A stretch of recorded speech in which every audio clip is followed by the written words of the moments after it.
ini antara maghrib dengan isya kita diberikan kesempatan oleh Allah Subhanahu wa Ta'ala belajar agama Allah, memperdalam pengetahuan kita tentang agama Allah Subhanahu wa Ta'ala.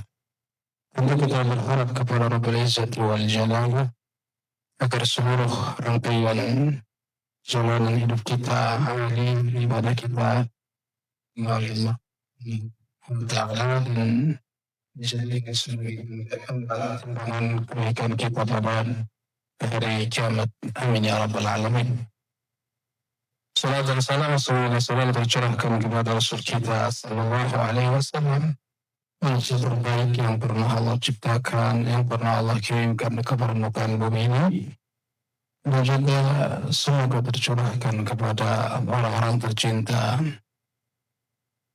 istri-istrinya, putra dan putrinya, sahabat-sahabat yang menemani beliau berdakwah, menyebarkan din Allah, menyebarkan sunnah, dan juga semoga tercurahkan kepada umat Muhammad sallallahu alaihi wasallam yang senantiasa setia mengikuti jejaknya, menyebarkan sunnahnya ke tengah-tengah manusia. Amin ya rabbal alamin. Ini khutul iman azakumullah. Kita tetap berjalan dalam kehidupan ini. Apapun yang terjadi, ya malam tetap akan melewati masanya. Siang akan terus berjalan. Jadi itu dalam kehidupan kita ini khutul iman akan pernah kembali. Sedetik yang lalu akan pernah kembali, akan pernah kita miliki lagi. Bahkan sholat maghrib yang kita laksanakan, mungkin di antara kita ada yang hanya mendapatkan setengahnya, atau sepertiganya, atau seperempatnya, atau bahkan mungkin yang ketiga tidak mendapatkan apa-apa dari sholat tersebut. Dan itu tidak akan terulang lagi. Maka kebaikan, kesempatan, momen yang kita lewati tidak akan pernah kembali. Maka ikhwatul iman azakumullah, sebagai hamba Allah, hamba yang lemah, hamba yang dilengkapi dengan hawa nafsu, tidak ada harapan kita kecuali hidup kita ini berjalan sesuai dengan keinginan Allah, sesuai dengan apa yang Allah mau, bukan sesuai dengan apa yang kita mau. Kita menjalani kehidupan ini bukan sesuai dengan hawa nafsu kita, bukan sesuai dengan selera kita, tapi sesuai dengan apa yang Allah inginkan. Apa sebenarnya yang diinginkan oleh Allah dari kita? Saking pentingnya menjawab pertanyaan ini sampai Allah mengirimkan para nabi. Apa? Saking pentingnya pertanyaan ini, ya, sampai Allah mengirimkan para nabi. Nuh, ya, Nabi Ibrahim, dan para nabi yang lainnya. Menunjukkan bahwa ikhwatul iman, ternyata Allah punya keinginan dari kita. Bahkan para nabi dan rasul berdakwah, menyampaikan risalah dari Allah bertahun-tahun, puluhan tahun, bahkan sampai ratusan tahun. Hanya untuk apa? Hanya untuk menyampaikan keinginan Allah Subhanahu wa Ta'ala. Maka ikhwatul iman, agar hidup kita berjalan sesuai dengan yang Allah inginkan, sesuai dengan apa yang Allah mau, maka kewajiban kita adalah belajar, mendengarkan nasihat, mendengarkan kalimat-kalimat yang dilantunkan dan yang disampaikan dari Al-Quran dan Sunnah. Maka dari itu suatu iman, kalau seandainya kita teliti, kita telah apa yang ada dalam agama yang mulia ini, niscaya kita akan mendapatkan ada begitu banyak kaidah yang dapat menuntun kita menjadi hidup yang berkualitas sesuai dengan keinginan Allah Jalla Jalla. Bahkan kita mulai suatu iman, sesungguhnya Al-Quran semuanya adalah doman, semuanya adalah kaidah kehidupan.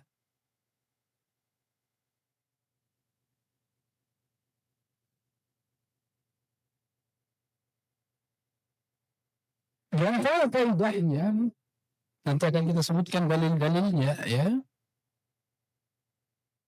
Jadi mungkin ribuan kaidah yang ada dalam dinullah ini yang dimuat dalam Al-Quran dan Sunnah. Di antaranya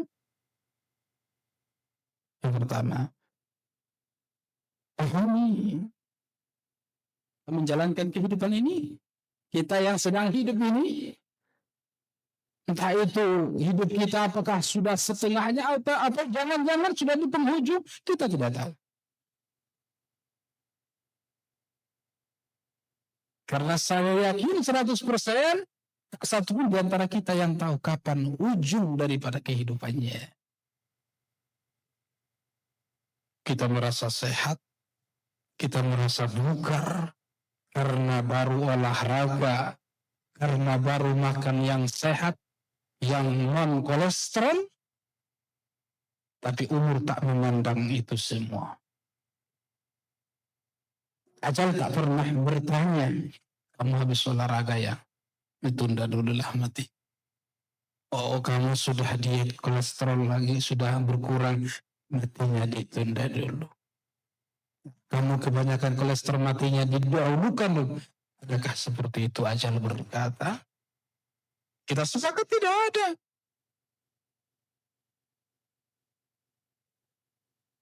Maka orang yang cerdas adalah orang yang tahu.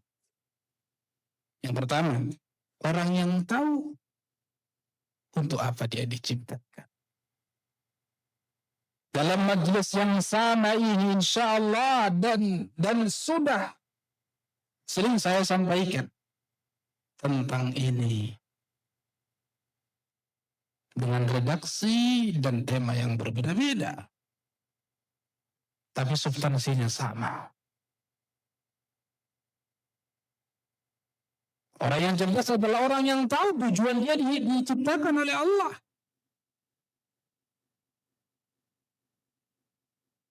Dia bukan hewan. Dia bukan hewan ternak. Dia bukan hewan melata. Maksudnya dia bukan hewan yang tak berakal. Itulah hakikat kecerdasan. Orang yang cerdas bukan orang yang bisa menciptakan kebaruan dalam teknologi atau ilmu sains dan sebagainya, tetapi dia kufur kepada Allah, tapi tak tahu apa yang dia diciptakan. Itu adalah orang yang bodoh. Kenapa kita katakan dia cerdas? Karena dia tahu siapa yang menciptakannya. Karena dia tahu dia dilahirkan ke permukaan bumi ini tak membawa sehelai apapun. Karena dia tahu ketika dia meninggalkan dunia ini, dia tidak membawa apa-apa kecuali hanya selembar kain kain. Bukankah itu tanda-tanda kecerdasan yang sesungguhnya? Allah Jalla Jalaluhu katakan, "Wa ma khalaqtul jinna wal insa illa liya'budun." Tidaklah aku ciptakan jin dan manusia kecuali tadi untuk ibadah ke Allah.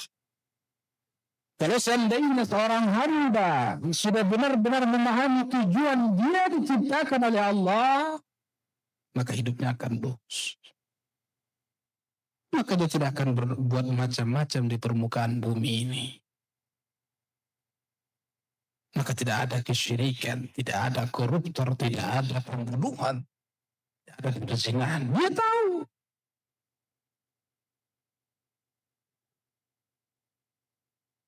Dan dia amalkan konsekuensi daripada tauhid itu.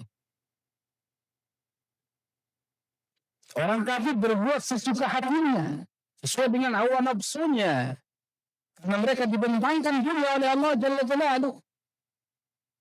Dan mereka tidak memiliki tujuan yang jelas, kecuali hanya sekedar makan, harta, jabatan.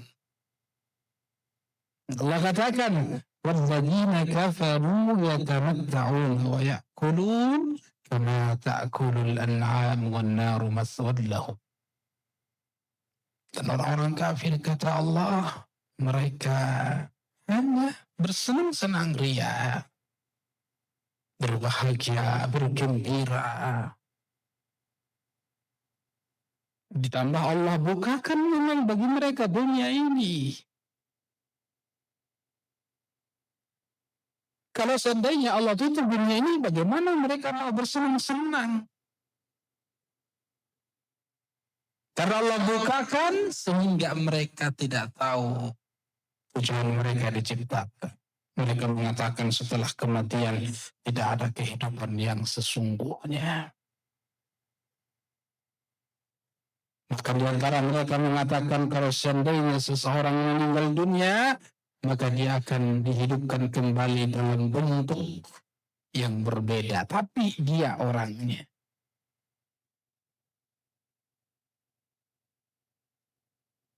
Jahil. Wa ya'kuluna kama ta'kulul an'am wan nar maswal lahum, dan mereka makan seperti selayaknya hewan ternak. Hewan ternak makan, ya makan, masuk bara, masuk kandang, makan, masuk kandang, masuk kandang, makan, masuk kandang.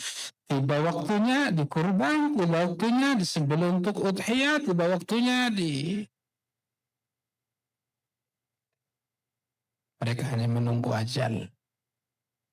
Hewan ternak hanya menunggu tiap tahunnya untuk dikurbankan. Atau hanya menunggu kapan seseorang dilahirkan sehingga dia diakikahkan. Seperti itu kehidupan orang kafir. Berlomba-lomba menggemukkan diri, memperhias dan mempercantik ya penampilan. Kata Allah, mereka seperti hewan ternak. Ya.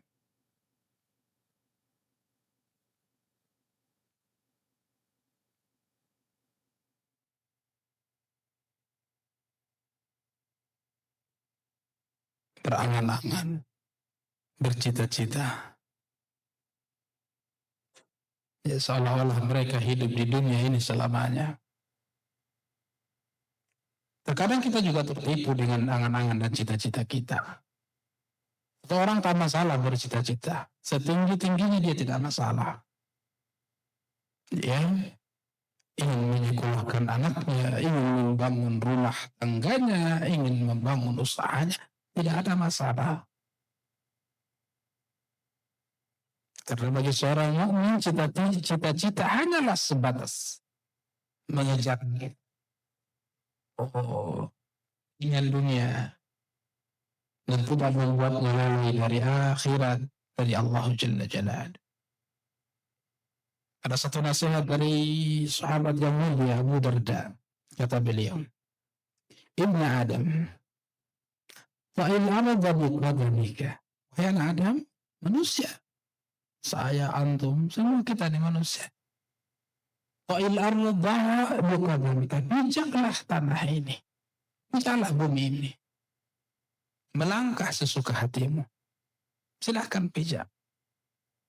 Kita keluar dari masjid ini akan memijak bumi yang sama dengan tujuan yang berbeda. Kita keluar dari masjid ini akan memijak tanah yang sama dengan hajat yang berbeda-beda. فإنها عن قريب تكون كبرى. Karena sejauh mata engkau menjalani kehidupan, sejauh kakimu melangkah di permukaan bumi ini, setinggi apa pengalaman yang pernah engkau lakukan, yang pernah engkau alami, ujung-ujungnya innaha an qalilin takunu kabarak. Maka sesungguhnya hanya setapak sejengkal, beberapa jengkal saja terakhir dari kehidupanmu di dunia ini.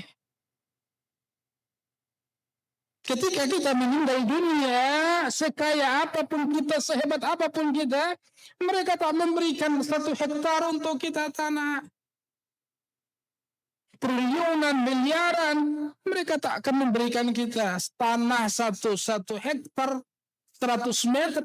Hanya memberikan sejengkal, 2 jengkal saja yang cukup untuk menutupi badan kita agar tidak tercium bau busuknya. Itulah kita. Kata Abu Darda.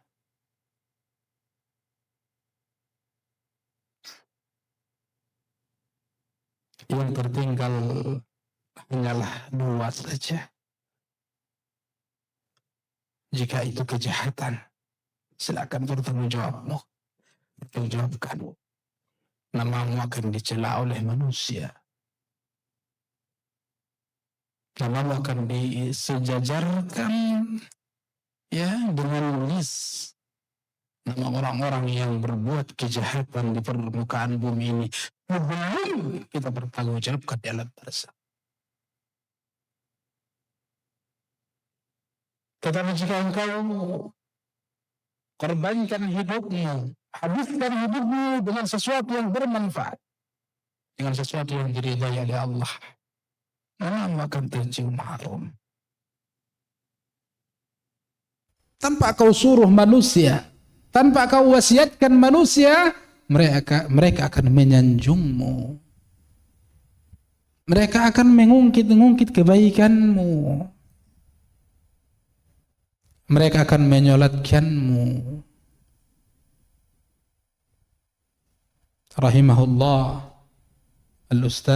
Ustaduna guru kita Anur Rafiq rahimahullah ta'ala rahmatan wasi'ah. Beliau tak banyak berbicara. Beliau tak menampakkan kehidupan yang mewah. Beliau tak banyak flexing seperti yang dilakukan oleh kebanyakan manusia. Dia tidak begitu banyak membangun relasi dengan orang-orang yang dianggap hebat oleh manusia. Dia tidak sibuk memvalidasi dirinya bahwa dia orang baik. Dia cukup membuktikan bahwa dia adalah hamba Allah. Dia cukup membuktikan bahwa dia punya tanggung jawab terhadap agama Allah. Allah harumkan namanya. Dalam pandangan kita dia adalah orang baik. Dalam penilaian kita dia termasuk orang-orang yang saleh. Dalam story-nya, dalam sejarahnya, rekam jejaknya kita akan mengatakan dia punya perjuangan yang luar biasa. Bukan dari retorika yang indah. Bukan dari capaian-capaian Nobel yang didapatkan oleh orang-orang hebat. Tidak. Dia hanya memberikan nasihat kepada umat dengan nasihat-nasihat yang sederhana. Agar kita kembali kepada Allah, agar kita kembali kepada dinullah, agar kita memperjuangkan agama Allah. Akan tetapi ja'alallahu lahul qabul warridha indan.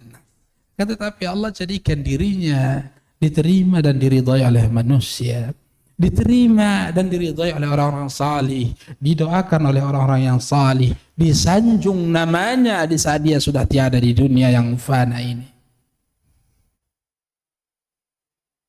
Tak pernah sepatah dua kata pun dia mewasiatkan kepada kita, nanti setelah aku mati, sanjunglah aku, pujilah aku, ingat kebaikan-kebaikanku. Tak pernah beliau katakan itu. Siapa yang membuat manusia menyanjungnya, memujinya, mengingat kebaikan-kebaikannya? Allah Jalla Jalaluh, Allah Subhanahu wa ta'ala.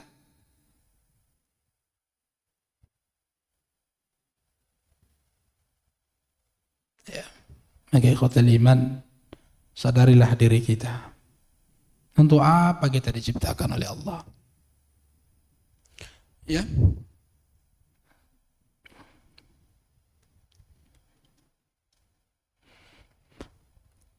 Ya ibna Adam. Masih kata Abu Darda rahimahullah radhiyallahu ta'ala anhu, ya ibna Adam, innama anta ayyam. Wahai anak Adam, sesungguhnya engkau hanyalah hitungan hari. Seminggu, 2 minggu, 1 bulan, 2 bulan, setahun, 10 tahun, 20 tahun, 30 tahun, 40 tahun, 60 tahun, 70 tahun. Itulah kita. Lebih dari 70 tahun orang sudah mulai mikir, kapan ya giliran orang ini. Masuk 80 tahun keluarga kita sudah mulai resah. Karena kita sudah mulai susah untuk dirawat. Sudah terlalu banyak spare part yang mau diganti, kan gitu. Ya kan? Servis hidung lah, servis gigi lah, belum mata, belum banyak spare part dalam diri kita yang mau di-share. Orang sudah mulai bosan. Kapan giliran orang ini? Masuk 90 tahun, khalas. Hanya menghitung beberapa hari saja. Kalau sudah masuk 100 tahun, subhanallah. Ada mungkin 1 orang atau 2 orang yang menginginkan kita terus berlanjut di kehidupan. Sisanya orang sudah mulai bosan. Nah itulah kita. Innama anta ayyam.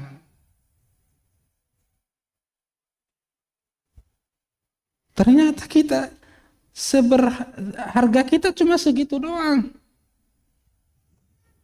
Ya kan? Harga kita cuma segitu doang. Kalau udah 100 tahun, kalau orang sudah kok masih hidup, kok umurnya panjang banget, kan gitu.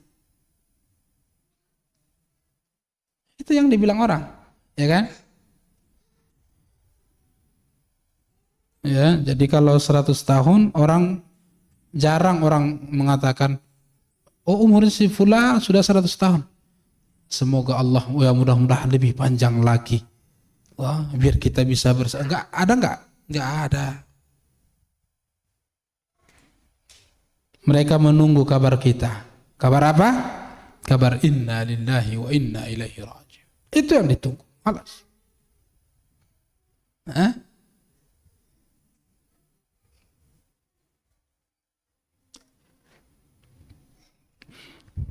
Kemudian ikhwatul iman,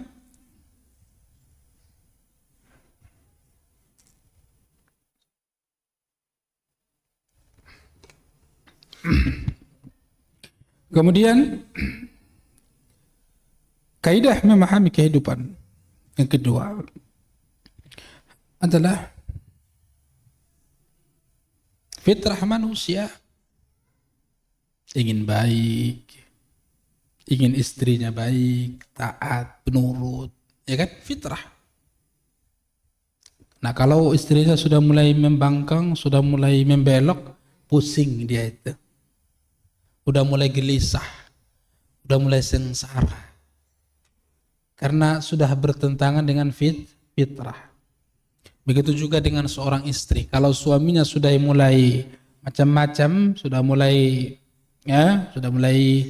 KDRT, sudah mulai keras, sudah mulai nggak perhatian, sudah mulai macam-macam selingkuh, wah udah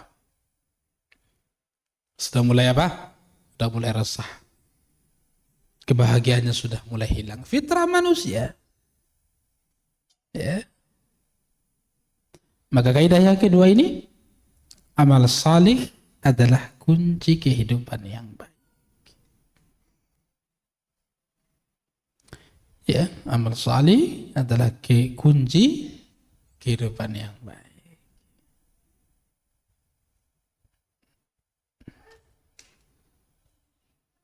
Ya. Allah katakan, man amila salihan min dzakarin aw untha wa huwa mu'min falanuhyiyannahu hayatan thayyibah. Siapapun yang beramal salih, baik laki-laki maupun perempuan, wa huwa mu'min, dan dia benar-benar beriman kepada Allah. Amal salih dan ya dipastikan amal salih dipastikan berdasarkan keimanan. Ya, artinya tidak riya, tidak dicampur dengan kesyirikan. Tidak dicampur dengan kesyirikan. Beramal salih. Salat, baca Quran, ya. Rutinkan baca Quran. Sehari berapa juz, sehari kalau tidak sanggup 1 juz, setengah juz, rutinkan ikhwatal iman, amal salih. Ya, amal salih. Tidak ada orang yang hidupnya sengsara karena dia berpegang teguh dengan Quran. Orang yang benar-benar berpegang teguh dengan Quran, Allah akan berikan petunjuk. Ya, banyak orang tua yang di sisa umurnya itu pikun, ada yang tidak jelas, ya, disibukkan dengan nongkrong, dengan circle-nya yang jauh dari Allah. Banyak orang tua seperti itu, ya. Dan orang yang memegang Quran tidak akan pernah hidupnya seperti itu.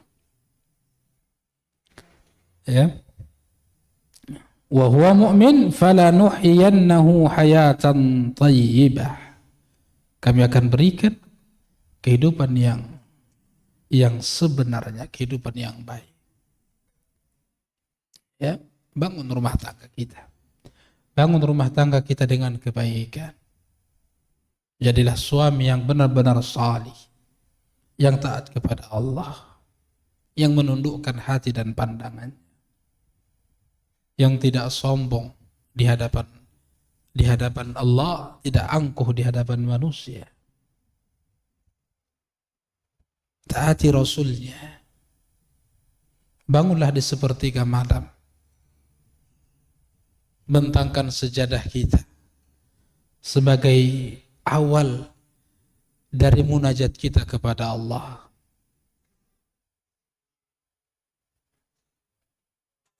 Maka Allah akan menjamin. Ya. Jangan seperti kuda di siang hari berpacu mencari dunia, mengejar dunia. Kuda seperti itu kata Nabi. Tapi seperti bangkai atau seperti batang kayu di malam harinya. Karena ada orang kalau sudah tidur khalas seperti batu. Bagaimana kita ingin membangun rumah itu? Rumah yang dipenuhi ketenangan, keteduhan. Sedangkan Anda tidak menundukkan diri kita di hadapan Allah dengan sujud, dengan istighfar di waktu-waktu sahur. Rumah tangga apa yang diharapkan? Seperti itu. Maka ikhwatul iman. Ya. Ini kaidah yang sangat umum sekali. Orang banyak mengeluhkan, kenapa anaknya seperti ini? Kenapa keluarganya seperti ini? Kenapa istrinya begini? Kenapa suaminya begini? Jawabannya ternyata jauh dari agama. Kenapa terlalu sering bertengkar, terlalu sering KDRT? Jawabannya karena jauh dari agama. Karena jauh dari bimbingan Allah.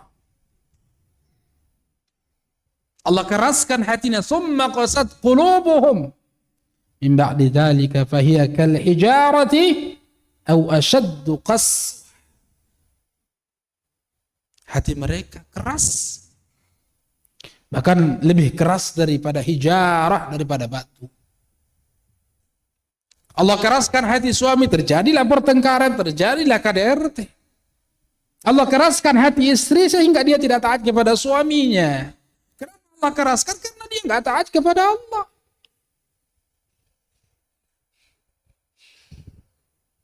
Karena dia menyombongkan diri di hadapan Allah.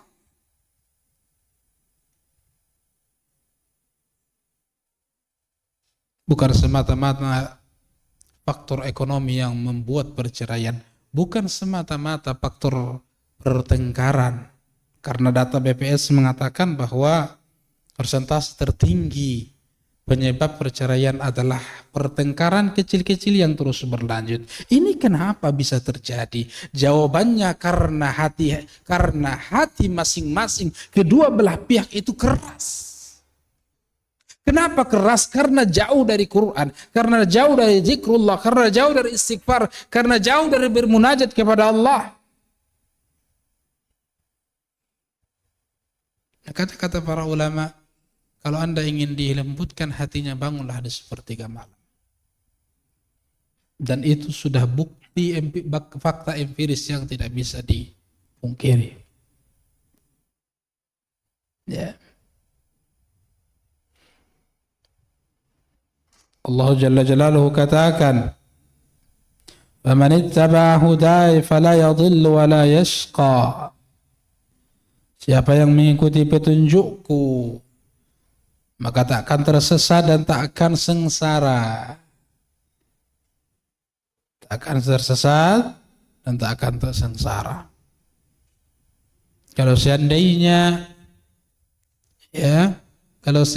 faktor ekonomi yang membuat perceraian, yang membuat pertikaian, karena tidak ada makanan di rumah, kalau seandainya itu faktor utamanya, niscaya istri-istri para nabi, istri-istri para sahabat sudah meminta cerai. Nabi datang ke rumah Aisyah mengatakan ada makanan, enggak ada makanan. Ya udah, idzan ana shaim. Menunjukkan apa? Enggak ada makanan.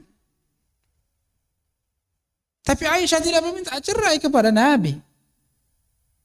Nabi tidak melakukan KDRT kepada istri-istrinya. Kenapa? Karena kuatnya hubungan dengan Allah Jalla Jalaluhu. Anas bin Malik mengatakan, rumah tangga Nabi SAW tak pernah merasakan kenyang dalam kehidupannya. Bahkan dalam Sahih Muslim disebutkan, Anas bin Malik bercerita, Anas bin Malik adalah sahabat yang melayani Nabi selama 10 tahun. Dia tahu betul isi rumah tangga Nabi SAW. Apa kata Anas bin Malik? Tak pernah dalam rumah tangga Nabi SAW ditemukan roti yang lembut. Lembut kan enak. Coba antum makan roti yang keras. Roti yang keras. Keras nggak ada ininya, nggak ada apa namanya selainya, nggak ada. Coba antum makan. Bedakan mana lebih enak, yang keras apa yang lembut. Apalagi yang berumur nih, mohon maaf. Ya. Pilih mana Pak? Yang keras apa yang lembut Pak? yang lembut Pak ya, insya Allah. Anas bin Malik katakan tak pernah ditemukan dalam rumah tangga Nabi roti yang lembut. Lalu kemudian para istri sekarang mengeluhkan ekonomi suaminya. Wajar dia mengeluhkan karena suami tidak bisa menjadi pemimpin. Karena suami tidak bertakwa kepada Allah. Makanya Allah keraskan hati istrinya seperti itu. Kalaulah seandainya kita mengetahui kaidah ini, ikhwatal iman. Tapi terkadang kita lalai. Saya, antum, semua kita terlalu banyak menyimpang dari jalan Allah. Terkadang kita sudah terlalu offside dari batasan-batasan Allah Jalla Jalaluh.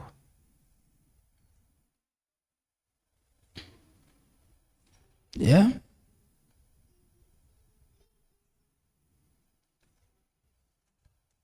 Diriwayatkan oleh Imam Hakim dan dihasankan oleh Syalbani rahimahullah ta'ala, thalathun minas sa'adah wa thalathun minas syaqawah. 3 kebahagiaan, tanda-tanda 3 kebahagiaan, dan 3 tanda-tanda kesengsaraan dalam kehidupan ini. Minas sa'adah, tanda-tanda kebahagiaan. Al-mar'ah taraha tu'jibuka wa taghibu fata'manuha ala nafsika wa malika. Yang pertama, seorang wanita, seorang istri yang ketika engkau melihatnya engkau ta'ajub terhadap akhlaknya, terhadap ketaatannya kepadamu, terhadap suara yang ia lembutkan kepadamu, terhadap tatapan yang penuh kasih dan sayang kepadamu. Tu'jibuka, bukan hanya sekedar cantik tapi dia mengangkat suaranya. Bukan hanya sekedar cantik tapi dia memandangmu seperti singa memandang kawanan buruannya. Dia memang cantik, tetapi dia merasa lebih hebat daripada dirimu. Wa taghibu fata'manuha ala nafsika wa maliha. Dan ketika engkau tak ada, karena engkau sebagai lelaki, sebagai pemimpin harus keluar dari rumah, mencari nafkah, bersungguh-sungguh menjaga dan memberikan nafkah pada keluarga. Maka sebagai lelaki mesti keluar dari rumahnya. Jangan rebahan saja, jangan tidur-tidur. Kerja. Cari nafkah sebagai seorang pemimpin. Di saat kau keluar dari rumah, fata'manuha ala nafsiha maliha. Kamu merasa aman atas kehormatannya dan hartamu. Karena dia wanita yang bertakwa kepada Allah. Amal salih. Hanya wanita yang bertakwa, yang takut kepada Allah, yang benar-benar menjaga kehormatan suaminya, menjaga harta suami. Bukan wanita-wanita, memang dia menjaga, menutup pintu rumahnya, menutup jendela rumahnya, tetapi dia memamerkan auratnya di hadapan jutaan manusia. Wanita bertakwa tidak akan melakukan itu. Wanita beriman, beramal salih tidak akan melakukan itu. Semoga Allah Jalla Jalaluh mempertemukan kita pada pertemuan-pertemuan yang akan datang. Kita lanjutkan insyaallah, karena ini juga belum selesai. Kita lanjutkan ya kaidah-kaidah kehidupan, jalani kehidupan pada pertemuan yang akan datang biidnillahi ta'ala. Wa naktafi bihadzal qadar. Subhanakallah bihamdika asyhadu an la ilaha illa anta astaghfiruka wa atubu ilaika. Wassalamu alaikum warahmatullahi wabarakatuh.